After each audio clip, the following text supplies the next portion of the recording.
Hello and good afternoon. Before I begin, I would like to sincerely thank the staff of the Yavapai College Library for all of the energy and effort that you invested into putting together this lecture series. I am a huge fan of this program. I think it's such a wonderful opportunity for us to come together, to be exposed to all kinds of different information that represents the interests and the research of the faculty and staff here at the college. And I would like to thank you all, my colleagues and my students, for coming here this afternoon to learn a little bit of art history. If you are one of my students here in person, don't forget to sign the sign-in sheet in the back for your extra credit. And if you're a student in Zoom, make sure you take notes on this presentation because there is a quiz that is part of earning your extra credit. Okay, so as Jenny stated in the introduction, and as you can see on the screen, I am Dr. Brandelyn, the professor of art history here at Yavapai College. And this title, doctor, is somewhat new. I only just got my PhD last semester in the fall. Still getting used to this title, doctor. And I'm here today to present the research that I conducted to write my dissertation, the labor of love that earned me this title of doctor. And I'm going to speak and I'm going to leave some time at the end, and that's when I'll take questions.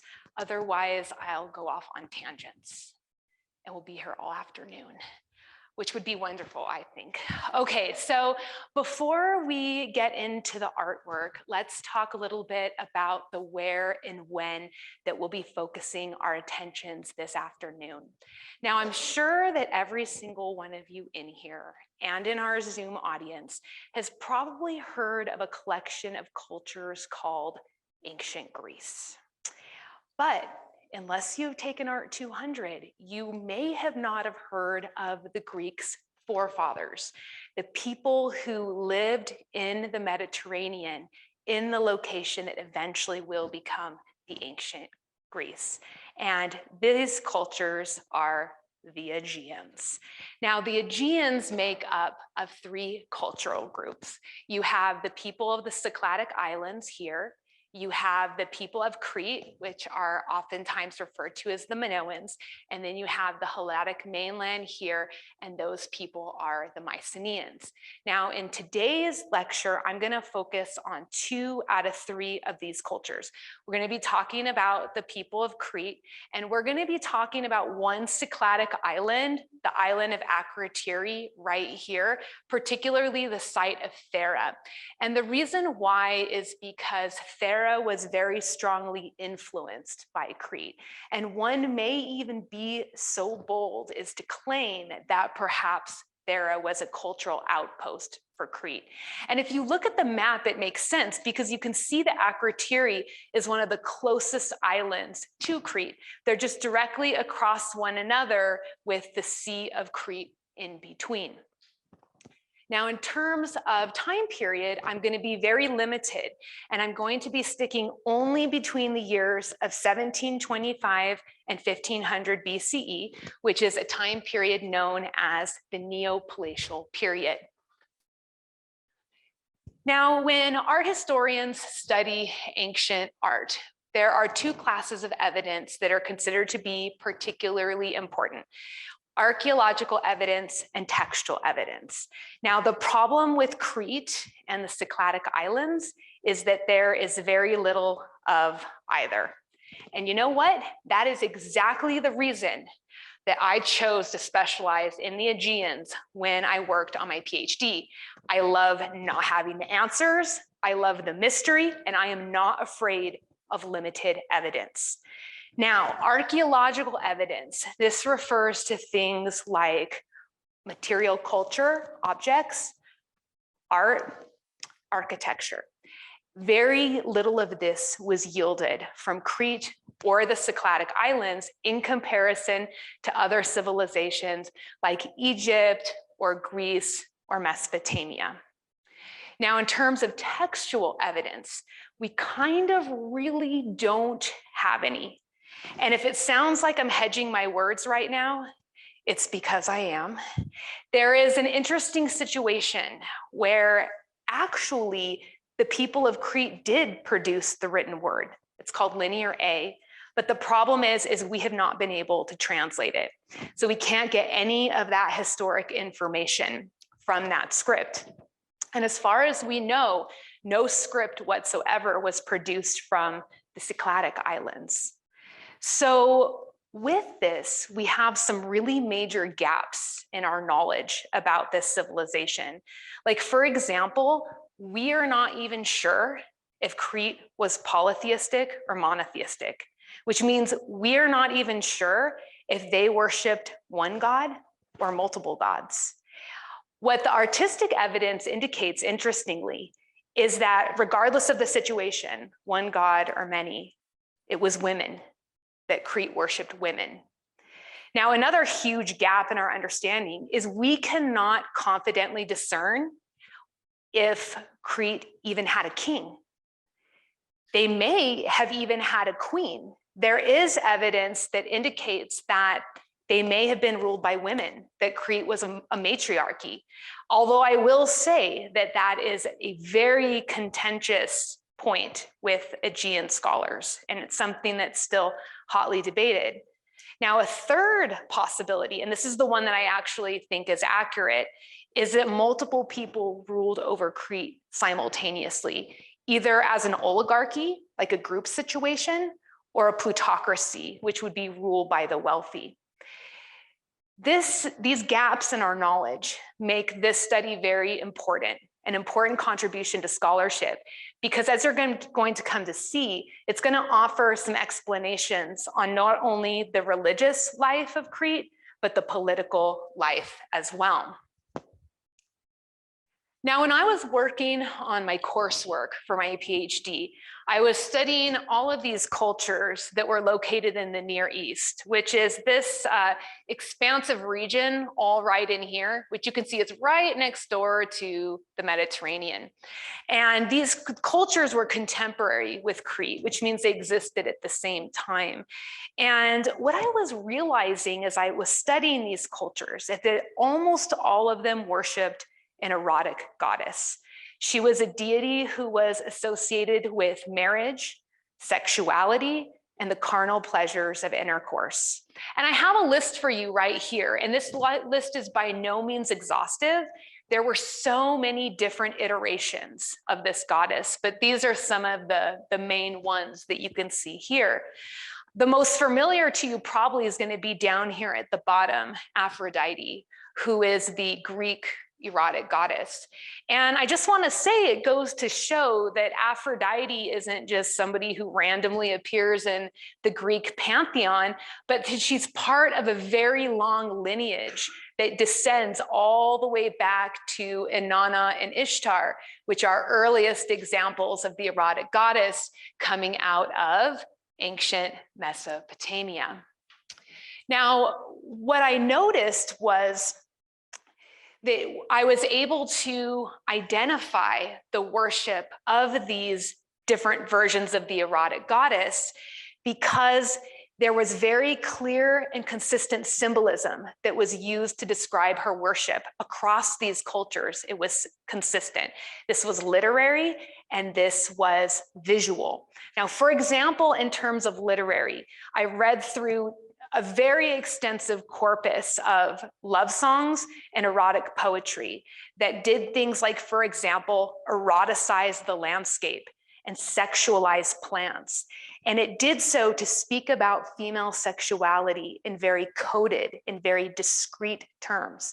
And it did this to, in turn, link that female sexuality with the mythology and the identity of the erotic goddess. Now, in terms of visual, consistently, over and over again, representations of the erotic goddess showed her nude, showed her with seductive gestures, like emphasizing the breasts or pubic area, pulling open the garment to reveal the nude body, adornment, beauty. And this is repeated again and again. But what was keeping me up at night was no scholar had yet determined that an erotic goddess was worshipped on the island of Crete, despite the fact that pretty much every other culture during this time and place worshipped an erotic goddess, despite the fact that Crete had sustained contact with these cultures, so they easily could get an idea of an erotic goddess. And most importantly, despite the fact that the very same visual references existed in the Aegean. So these color images here are all from the Aegean. And if you look, you can see there's the nudity, there's the seductive gestures, and there's the adornment. Now, the adornment is microscopic. It's identifiable through traces of paint. So there the adornment's painted on, rather than in our black and white image, our Mesopotamian example, where the adornment is articulated. And this is when I realized what I needed to do for my dissertation research. I was going to determine if indeed the people of Crete worshiped an erotic goddess. But the more important question then would be why? What would motivate that worship? What relevance would she have to this particular civilization? So let's start by talking about who the erotic goddess was. And a good place for us to start is the nudity. Nudity is appropriate because it reveals the body, it reveals those secondary sex characteristics that's part of a biologically female body. So the breasts, the hips, the pubic area. Now I want to take this opportunity to emphasize to you that the erotic goddess is not a fertility deity. Now, sex and fertility, they go hand in hand, but they're not the same thing. The purview of the erotic goddess was sex. And this is made clear by how she's described in the literature. She's described as this very sexual woman. She's having sex 50 times in one night. That is not an exaggeration. That's literally what it says in the ancient texts. And she is not shown as a mother. The other thing is consider the way that the female body was viewed back during this time and in this place. The female body was viewed, the nude female body was viewed as very beautiful and very erotic.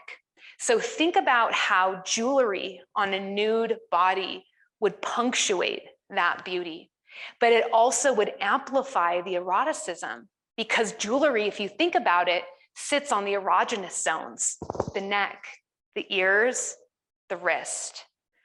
And so what we have with this goddess is this beautiful woman who's resplendently adorned, unapologetically sexual. And she's presented in very human-like personas. The texts describe her as a nubile virgin, eager for her first sexual experience. She's described as a bride who anticipates and subsequently enjoys the consummation of her marriage. She's described as a sexually experienced wife. It's important to note that all of these mirror the stages of a woman's life. So it shows there's this connection between the erotic goddess and the real lived experience of women, to the extent that the erotic goddess really served as this embodiment of expectation. Expectations of how a woman should perform her sexuality, how to perform her gender, and how to perform social roles like wife or bride. She also, in this sense, is presented as a role model, a teacher, so to speak, to show women how to use the nudity, the adornment, the beauty as tools for seduction and tools to amplify conventional standards of beauty. Now let's take a look at how this plays out in the Aegean. Okay, we're going to start with the island of Akrotiri. This is the site of Xeste 3. This site has been documented by scholars as a site of initiation. And I argue more specifically, these are initiation rituals that were tied to marriage. Now, this painting right here, we already saw fragments at the beginning of this presentation. And I'm going to return to this painting, but first I want to talk about this painting right here, which is called The Crocus Gatherers. So here we have two young girls aged between 12 and 14. And we can actually determine their age because Aegean painters were very specific in the way that they represented age. Girls of this age were shown with the shorter hair, like we see here. They also indicated age through breast development. Here you have the flat chest to show the youth, and they indicated it through clothing type. And so here, you have like a calf length kilt, and that was a garment commonly worn by girls of this age. Now, what's happening here is they are collecting flowers, the crocus flowers. These are not just any old flowers, but these flowers were very important culturally, medicinally, and economically. Now, from a medicinal standpoint, it's interesting because the crocus has very specific usage in the maintenance of female sexual and reproductive health. The crocus is used to maintain and regulate the menstrual cycle. It's used as a contraceptive. And interestingly, since we are talking about the erotic goddess, it was very well known and widely used as an aphrodisiac as well. So what's happening is these girls are being introduced to this flower, and they're learning about its medicinal applications. They're gaining knowledge, which is a fundamental component of initiation ritual. So as they make the transition from girl to bride, they have this knowledge now that they can use within the context of their marriage as they move to the ultimate initiation ritual, which is from bride into wife. Now, there's one more thing I want to mention, and I'll discuss this further when we get to the end of the presentation, but crocus was a very valuable flower. From the crocus, you can extract saffron. And just to give you a sense, Mycenaean texts, that third culture from the Aegean, their texts are called Linear B, and they have been translated. Linear B text describes saffron being measured using the same measurements as gold. So valuable flower, right? Look at all of the jewelry that they're wearing, and then these gorgeous finely constructed garments. All of this together indicates that these females are elite. Now, the symbolism that we see with the crocus carries over into this painting here, the enthroned goddess that is located right next to. You have the crocus here, this very valuable plant that is being offered in abundance to this seated female here by another one of these young girls. The crocus is also being offered to her by a monkey. Now, if that seems kind of random that a monkey's in the mix, it's not when you consider that cross-culturally, monkeys symbolize female sexuality and lust. We also have the crocus flower, the blossoms amplified, floating through air, that extension of the size to indicate its importance. Now, a couple other things I want to mention about crocus that are germane to this topic. Crocus bloomed in the late summer and the early autumn. And this was cross-culturally the time most frequently that marriage ceremonies were held in the ancient world. We know that there is a connection between the crocus and marriage because there is a cross-cultural tradition of dyeing bridal garments a crocus-colored hue. So we have this flower that has a clear connection to marriage. We have a flower that's used as an aphrodisiac, and we have this flower being offered in abundance to this seated female who's in a position of veneration. And it almost kind of makes somebody want to put forward the argument, that we are looking at a representation of the Cretan erotic goddess. Now, is there more evidence that can be included to substantiate that claim? And the answer is yes.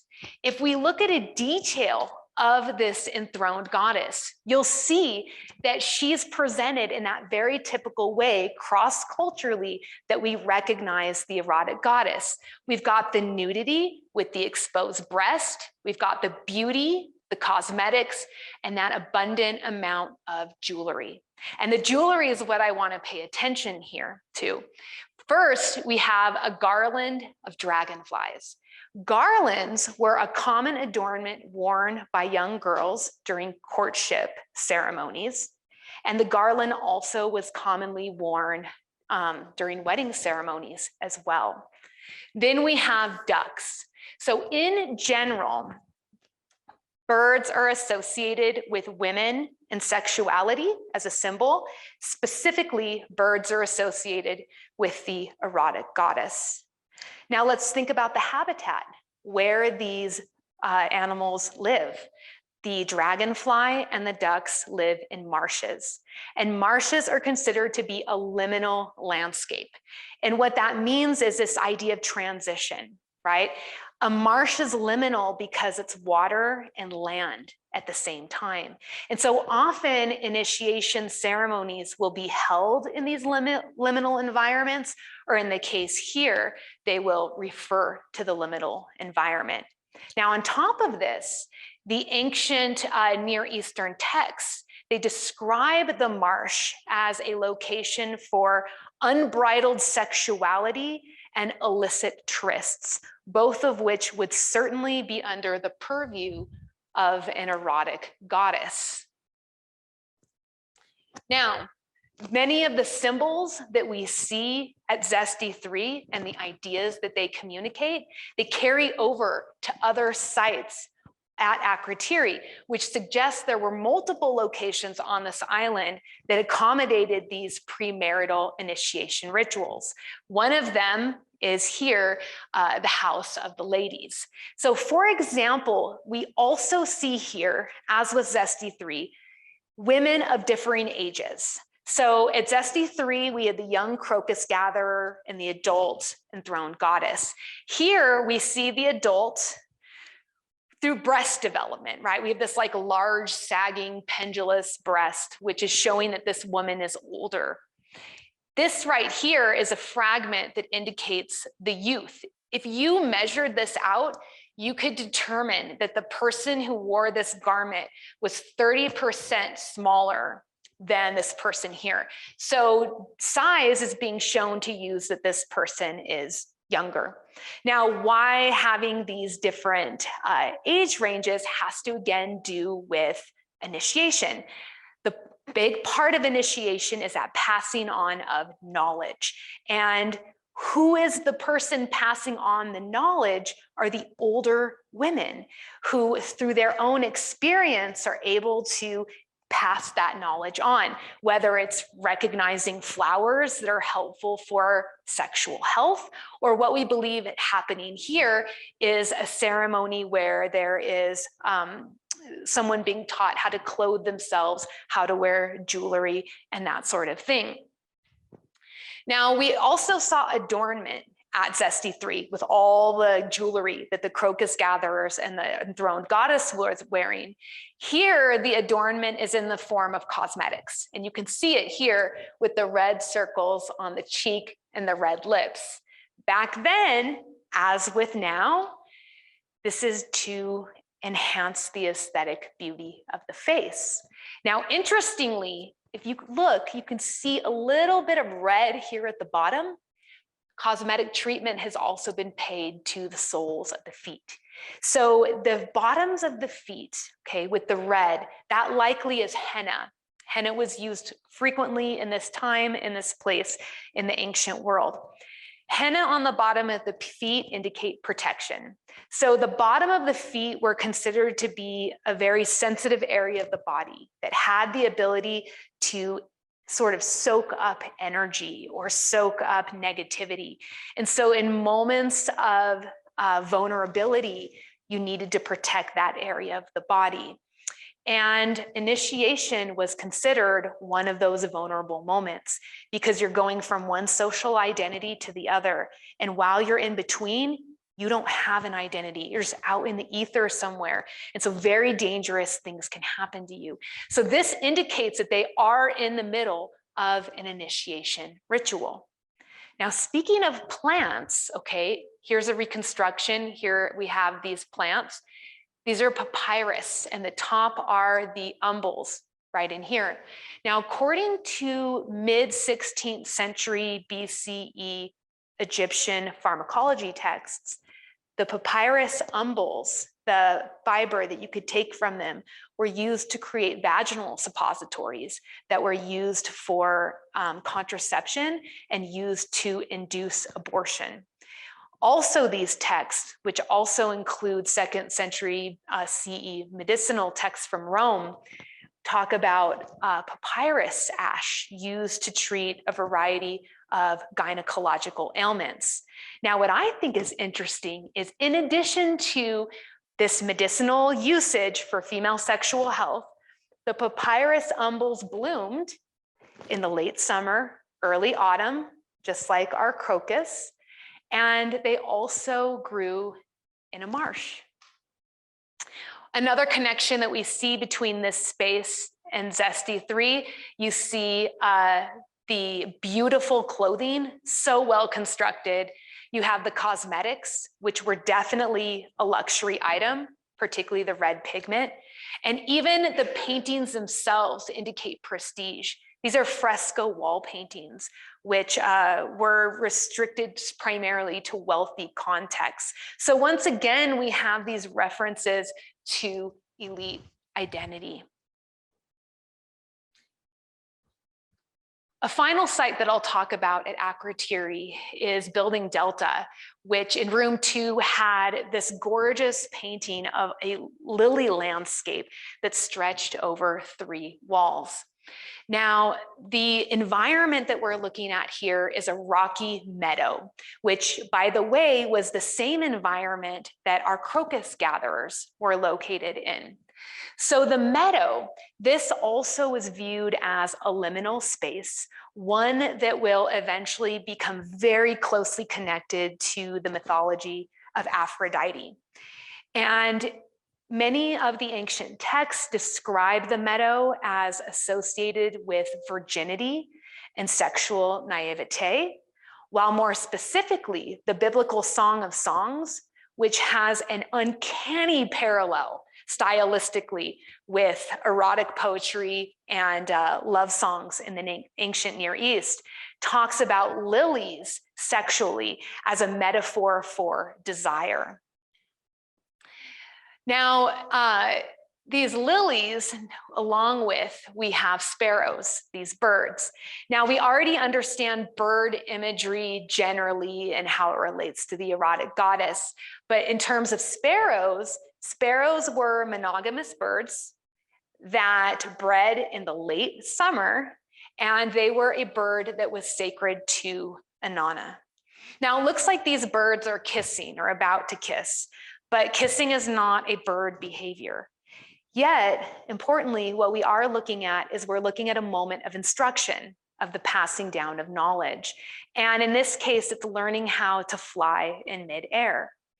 Now, many of you in here know that I think there is no such thing as a coincidence.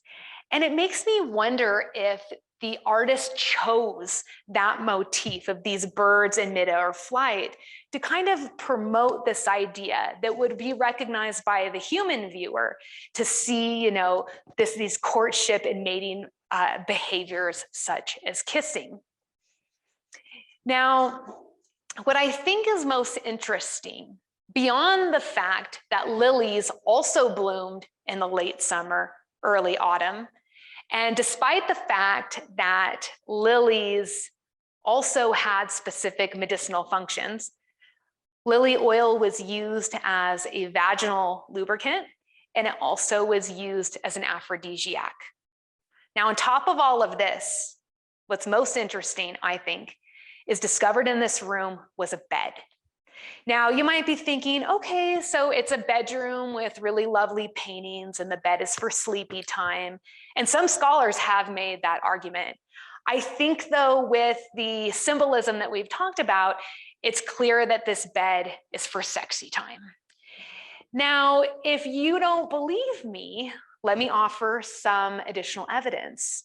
First, let's think about the bed as an important part of the dowry for upper class women in the ancient world. The dowry is this collection of objects that you bring along as you enter into your married life.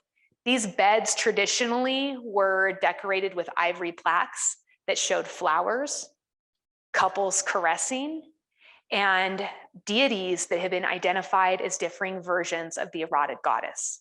So there's clearly a connection that's being made between beds and sex. On top of this, you have the tradition of votive beds, so small scale sculptures of beds that were very commonly offered at the temples of Inanna and Ishtar, two of our earliest erotic goddesses. Now, in addition to this, for the bed found here, at the foot of the bed was a vase that had a crocus flower painted on it, which we know the significance of that. On top of the bed, organic material was discovered, herbs. And it brings to mind a ceremony that's described in the Mycenaean Linear B texts called the strewing or the setting of the bed, where fragrant herbs would be put on top of the bed to make lying on the bed more pleasurable. What would happen is you'd lie on the bed and you'd move around. And when you did that, it would release the fragrance of the herbs.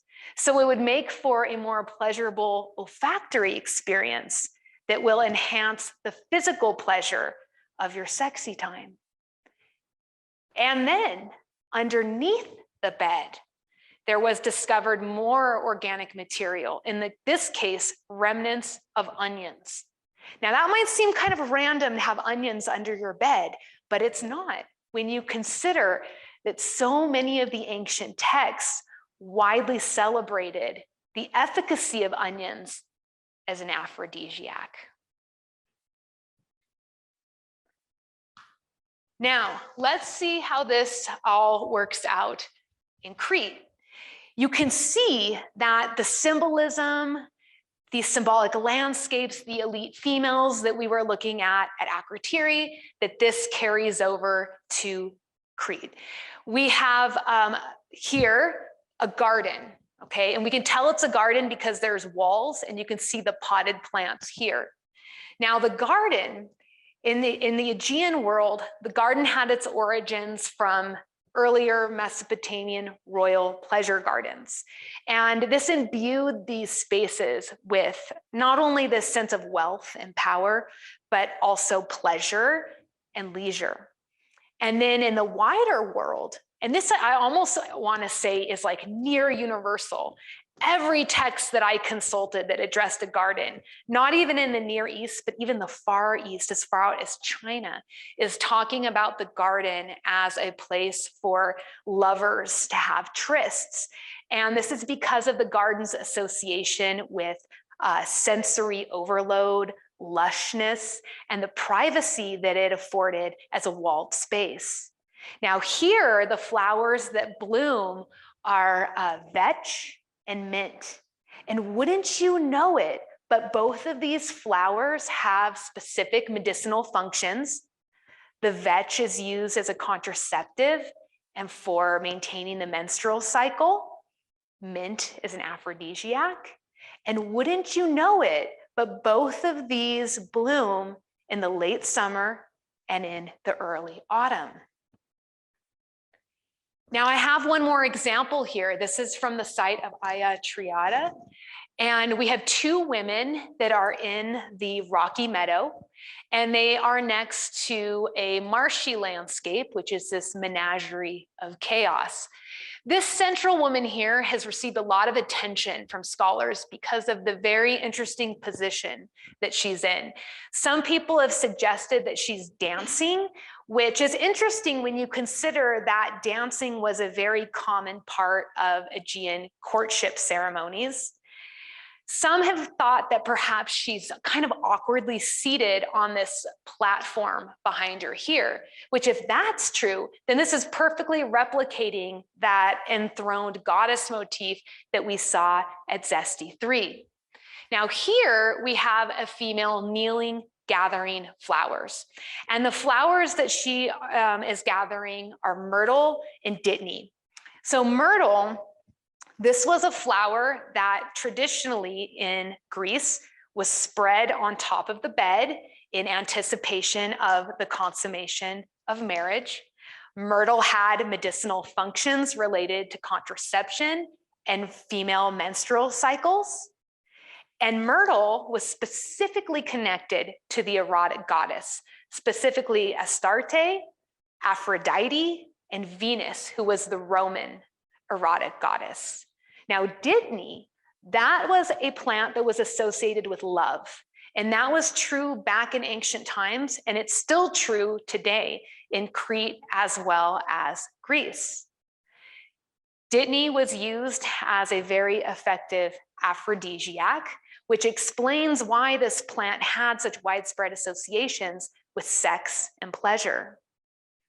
And I do want to note that dittany was also very expensive because it was very rare and it was very hard to acquire. So this kneeling female is gathering up these flowers. She could be doing this as an offering to the erotic goddess. Very common to see flowers being offered to this particular deity. But what I think is more likely is she's gathering the flowers for that setting of the bed ritual. And the reason why I think this is, first of all, she's partly undressed. It looks like she's fully clothed, but in Crete, that robe that you see her wearing is an undergarment, and they actually would tie the skirt over. So she's taken her skirt off. And I also think that this is an image of collecting flowers for strewing of the bed, because at this site, in this room, there also was a bed that was discovered. So what I gave you here is just a sampling of the evidence that I looked at when I was researching for my dissertation. And what I found was that the Cretan and the Theran material, as we saw here, consistently provided these symbols and consistently referenced the erotic goddess, but only did so in a really limited time period, the Neopalatial period. And so this is really the ultimate question of why these images only during this time. The answer to this can be found in part of this presentation that I've mentioned here and there, but I haven't really explained yet, and that is the elite identity of the females. So in the second millennium in Crete, there were changes to their settlement patterns and their political institutions. People began to move around, they began to relocate, and they started to settle around large administrative complexes that we refer to as palaces. And I have here on the screen these 5 red circles. These are the palaces that emerged with this change. These palaces were not only in charge of controlling the politics, but they also controlled the economy, and they controlled the religious institutions as well. So these sites were very powerful, but you can see the result is that that power is diffused throughout the island. And so what happened is it created competition on a macro and a micro level. On the macro level, each of these sites competed with one another for prominence on the island, in addition to prominence on the wider world stage. On the micro level, the elites, they would compete with one another. Now, what does all of this have to do with sex and marriage? Actually, it turns out quite a lot. So marriage fulfills several functions simultaneously. Socially, marriage creates families, and families are socially sanctioned contexts where it's permissible to produce children. Economically, marriage helps to facilitate the transfer of wealth through the payment of a bride price or a dowry. Politically, you can use marriage to formulate alliances between different families. So what we have with these paintings that focus on elite identity and initiation is we are seeing these young women being ritually inducted into the upper echelons of Crete, where they're gaining this knowledge about the expectations of their class, how they are expected to dress their body, adorn their body, and to care for their body using medicinal herbs. Therefore, the body plays a critical role in initiation ritual as it moves through space, collecting flowers, dancing courtship dances, or like what we see in these two examples, presenting the body for public display to prospective husbands. And through this, the body becomes the very site of conspicuous consumption. Now, what I mean by this is it's being made very obvious, it's conspicuous, that a lot of resources are being consumed to acquire all the clothes, all the jewelry, all the cosmetics, and even expensive herbs like crocus or dittany. Now, this consuming of resources, this is the competition that I was talking about just a moment ago. What the elites were doing was they were trying to one-up each other and show that they were richer and therefore more powerful than the other elite groups. This came at a really unfortunate time because in the later years of the Neopalatial period, Crete was being plagued by a series of natural disasters that caused economic problems, it caused social tension and population reduction. So here's all of these resources that are increasingly scarce that the elite are overusing to show each other how wealthy they are. And eventually the palatial system was no longer able to handle the use of resources in this way. And the whole thing collapses and this type of imagery goes away. Now, Crete in political, social, economic turmoil explains why then we would see marriage-related initiation proliferating during this time in the paintings. Marriage helped bring a sense of order during a time of chaos, and it was a very convenient vehicle through which the elite could posture this wealth and power that in reality was actually in decline. Think of how we define order, regularity, predictability. And these things relate to concepts like laws, order, customs. This would be under the purview, and even more so would be the requirement of elite who were in charge of an oligarchic or a plutocratic political system. Now think how this would relate to marriage.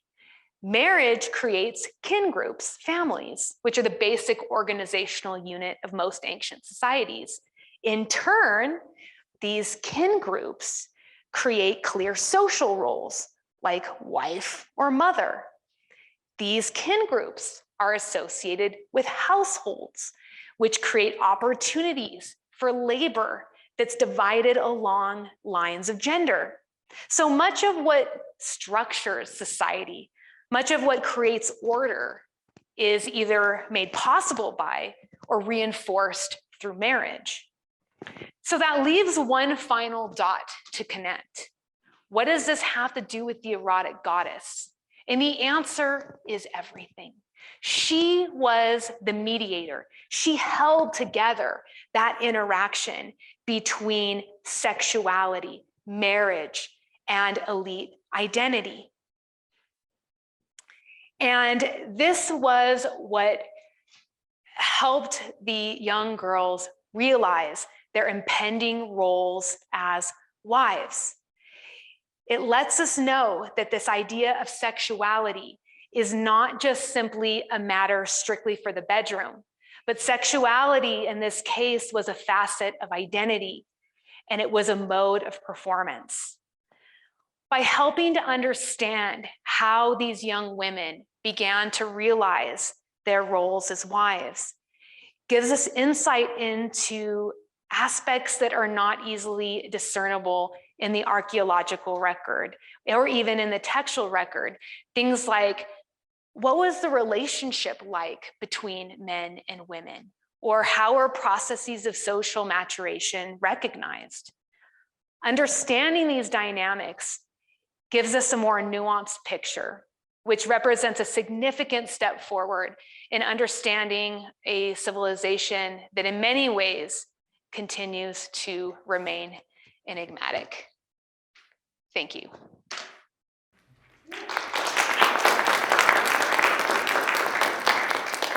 Do we have any questions from the audience?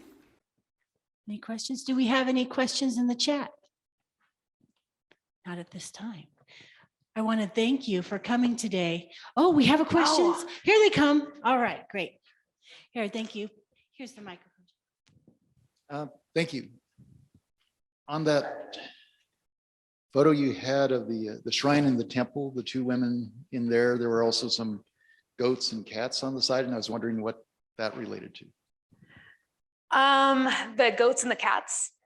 Yeah, okay. So the goats, they're called agrimi, and they were animals that were related to the erotic goddess. So you'll notice that earlier on in the slide, I had erotic like this in quote marks, because that was just one facet of a very complex identity. The erotic goddess had a relationship with domesticated animals, one of them being the goat. And so this often appears in her temples. The goat was sometimes sacrificed at erotic goddess sanctuaries, like for example, at Aphrodite. And commonly in ancient Crete, there would be images of the erotic goddess or some kind of symbol representing her, also flanked by the goats as well. So it just was another symbol that refers to that particular deity. The cats, what this has just been interpreted as is kind of just like an image of nature. And the cats represent that kind of like stalking or prey or coming after. Yeah. Great, well, thank you so much. I especially liked the emphasis on the initiation aspect. And I'm curious if any of these frescoes fully portray like the rite of passage. So going from being a pre-initiate to that liminal space and then returning to society as that new being after the rite of passage. That's a good question. Not in a single composition.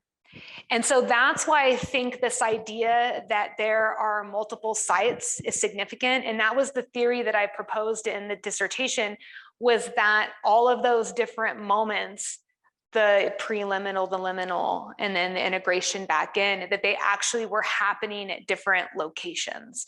And so if you took all of that and put it together, then you would see that more sort of complete view of the initiation from start to finish. Of what? That's similar to the Celtic traditions as well. I found it's interesting, you know, there's a lot similar cross-culturally. You can, there's a lot of ethnographic analogy that one can conduct when working with this particular topic. We have another question. Yeah, thank you, Dr. Anders.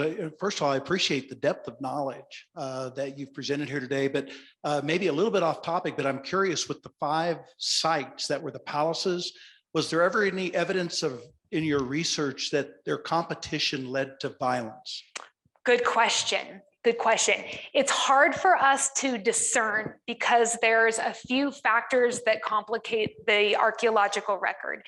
So first of all, as I had mentioned before, there were a series of natural disasters, and one of those included fire. So it's very hard for us to determine if those fires were caused by environmental conditions or if they were caused through violence. The other issue is that in the Neopalatial period at the very end, we're starting to have an incursion of the Mycenaeans, and eventually Crete falls to the Mycenaeans in 1450. And so it's unclear if that is also contributing to the downfall of the sites. Some of the sites, they're just abandoned, and we don't know why. And that's one of the things that's really tough about studying this time period is there's just so much that we don't know. And so we don't know if that abandonment was because of threat of violence, was it threat of the environment, or something else? We don't know. So the answer to that question is maybe. Maybe. Really quick, just while we have this particular map up, I was looking at the spacing of the cities. There's almost nothing to the west end of the island. Is that also part of the natural disasters, lack of evidence, or do we really think they only settled on half the island, more or less? This just has to do with the settlement patterns. And keep in mind that many of these sites that we see here are very, very old and date all the way back to the pre-palatial period. And so these existed well before there was any threat of violence. And this was when Crete was growing and was really vibrant and robust on the world stage. I've not in my own scholarship come across anything that explains why most of the settlement is on the eastern part. So I can't really speak as to why we see that. It might have something to do with the topography of Crete, very, very rocky.